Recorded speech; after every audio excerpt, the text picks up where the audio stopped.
Est-ce un fait? Aujourd'hui, nous allons parler de l'équilibre chimique, la première partie.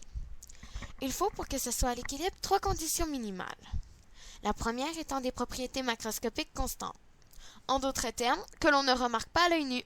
Prenons un exemple.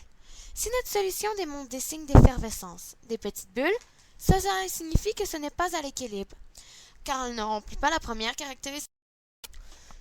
La deuxième condition, c'est que le système doit être fermé, ce qui veut dire pas d'échange avec l'extérieur, ni de nouveaux éléments. Il est isolé. Prenons une bouteille avec un bouchon. L'air extérieur est bloqué par celui-ci. Il ne peut donc pas modifier le système. C'est alors un système fermé.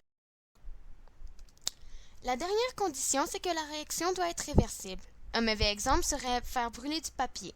Car une fois brûlé, celui-ci devient des cendres. Et tout le monde sait que les cendres ne peuvent pas, comme par magie, peu importe la situation, redevenir du papier. C'est physiquement impossible. Par contre, si on prend de la glace, aussi connue sous H2O, et qu'on la réchauffe, celle-ci deviendra de l'eau. Puis si on la refroidit par la suite, elle deviendra de la glace. Alors, on peut dire que ce système est réversible. Chaque système, individuellement, est à l'équilibre. Puis si on change de facteur, comme la concentration, il y a alors un déséquilibre et le système va se modifier pour trouver un nouvel équilibre.